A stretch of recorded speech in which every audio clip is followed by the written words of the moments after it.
Поранешен министер барал пари од ИПАРД фондовите, ама неговата фирма не ги исполнувала условите, па нудел и дал мито за директорот на Агенцијата за финансиска поддршка во земјоделството и рурален развој да замижи на едното око и да му ги одобрат европските пари. Нудел 50.000 евра подкуп, но не се соопштува колку пари требало да земе. Обвинителството за гонење организиран криминал и корупција денеска поднесе обвинение против 9 лица и една фирма. Прво обвинет за давање мито и за давање награда за противзаконито влијание е Джевдет Насуфи, поранешен министер за правда и за локална самоуправа во владата на Љупчо Георгиевски.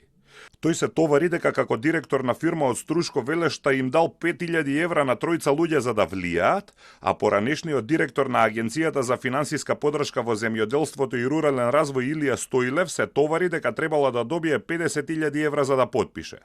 Уште четворица вработени во агенцијата се обвинети за злоупотреба на службената положба зашто ја одобриле апликацијата без потребните документи. Обвинетите постапувајќи спротивно на своите службени обврски, овозможиле незаконско одобрување на апликацијата. Тие при обработката и контролата на документацијата извршиле погрешна пресметка на исполнитоста на условите и врз основа на некомплетна документација го изработиле, контролирале и одобриле образецот за контрола на комплетност на договорот, а потоа и решението за одобрување на финансиска поддршка. Обвинетите беа уапсени на почетокот на ноември. Телма тогаш објави дека сега веќе поранешниот директор Стоилев бил уапсен со првите 400 од ветените 50.000 евра. Тогаш беа уапсени 5 луѓе, меѓу кои и службеници во Министерството за земјоделство и во Управата за јавни приходи.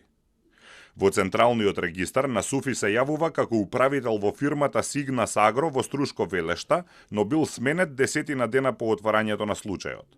По апсењата во ноември беше стопирана исплатата на средствата од ИПАРД за многумина земјоделци кои ги исполниле сите услови за да добијат европски проекти.